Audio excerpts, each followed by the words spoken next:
Hey, baby, it's me. It's worse than we could have ever imagined it being. We've got water up to the windows on the bottom level. It's over the sandbags. It's just coming through the floor. It's coming through the walls. It's bad. So supposedly this is supposed to go on for all day tomorrow, but we're done with the house. It was a nightmare when I woke up the next morning and got Brian's voicemails from the middle of the night.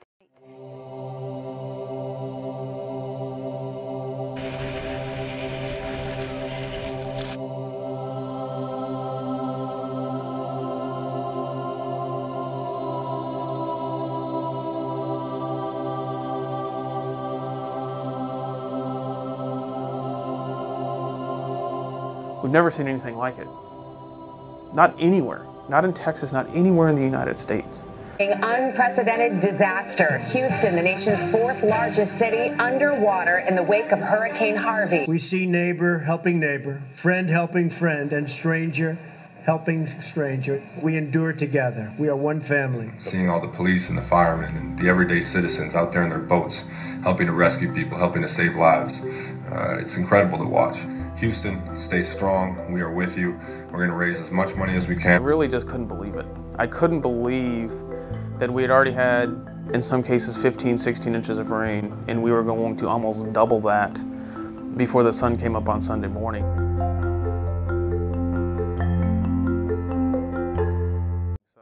They are not going to release all 4,000 cubic feet out of the dam at once.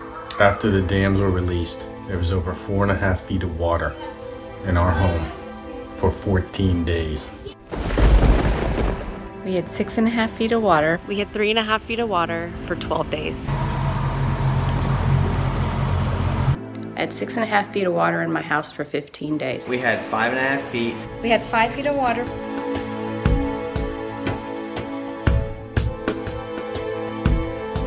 Feet of water. We had 3 feet of water. I had 4 feet of water.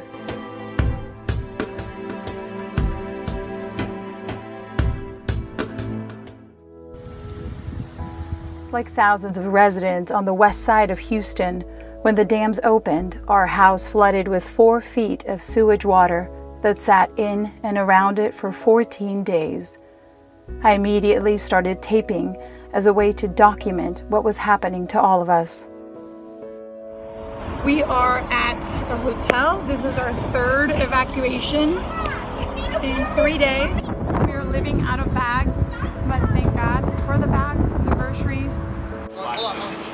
That's our street, directly perpendicular to Barker Dam. It became a hub for deployment of rescue boats. Where you want to go or what neighborhoods we want to go into. The focus of this documentary, therefore, is on the west side of Houston, downstream of the dams, not only because that's where we live, but also because that is the first place that was affected by the reservoir releases. When you're sitting on Buffalo Bayou, between Highway 6 and Eldridge, or a little bit east of Eldridge, those are the areas where, when releases are made from Addicks and Barker, that water gets there very quickly. So you're going to see the water rise very quickly, very rapidly. Really, as soon as the floodgate operations begin, that water is going to start coming up.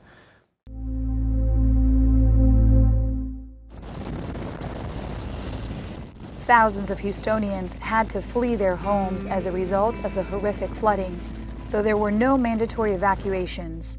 You give an order to evacuate, you are creating a nightmare. There will be no mass evacuations called because while we always say run from water, hide from wind, when we say that we mean storm surge, not rain. But there were conflicting reports from Governor Abbott at one point, who advised residents to leave. If you have the ability to evacuate and go somewhere else for a little while, it would be good. Meteorologist Jeff Lindner worked closely with local, state, and federal officials at the Emergency Operations Center in Houston during Harvey. You can actually have more fatalities during the evacuation phase than the actual storm itself. Harvey didn't give us those 3 and 4 days of lead time that we would have needed to pull off a mass evacuation. I mean, when you start talking about the number of people we would have had to move, you're talking upwards of 2 to 3 million people.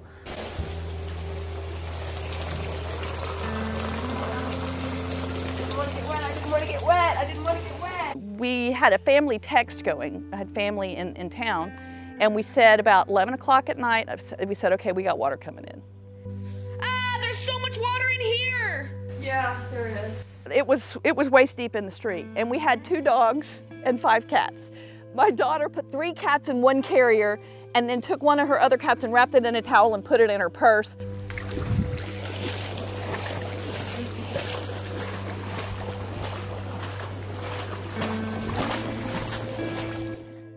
Adam, Cami, and their kids evacuated with a neighbor. We didn't even know who he was. He had this little blue 2-seater canoe, and he was just going kind of door to door and saying, hey, I can pull you on the canoe. Well, of course, we've got the 4 of us and our 2 dogs that we didn't want to leave. So he leaves, and more times pass, and at that time, Eliana starts to have a bit of a panic attack. I felt scared, and like I was about to panic, and like, what if it rises all the way up? What if we drown? The neighbor in the blue canoe eventually came back to get them, but after they were dropped off to safe ground, they had to get into a dump truck. But we're sitting in this bed of this dump truck, and it's filthy. It's filthy water. It's just disgusting. But, you know, I'm sitting in it, she's sitting in it. I never in my life would have imagined I'd be sitting in the back of a dump truck. The memory of putting his family on that boat and then on that truck is a hard one for Adam to remember. You know, I still feel really guilty about that. I didn't have a chance to ask my family, you know, is this okay if we go do this? You know, I just had to pick them up and put them on there, and I still think about that.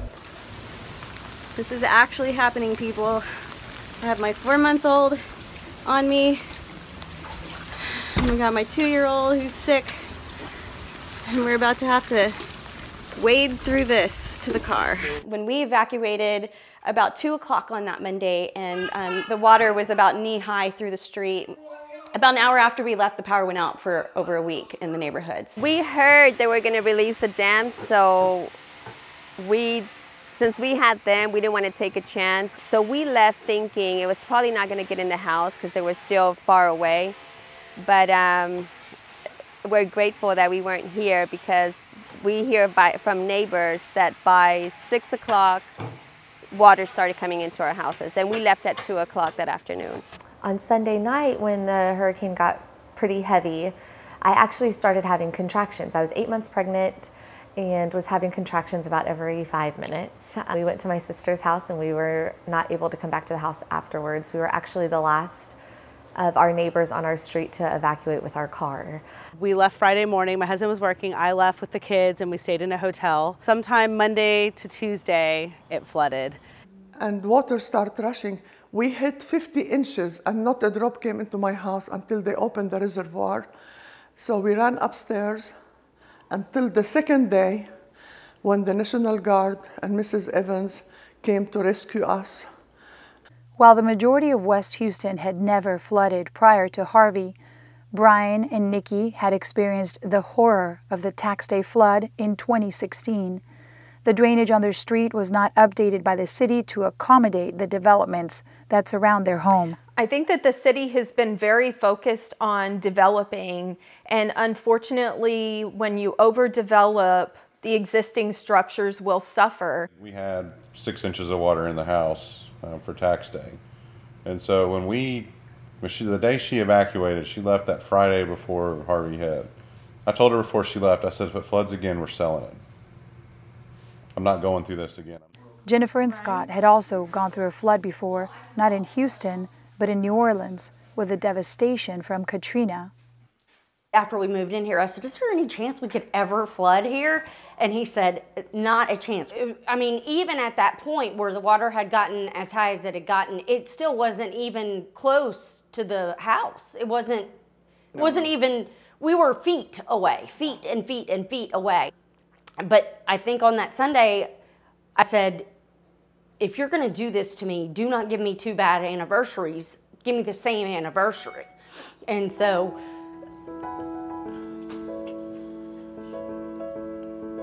at 3:30,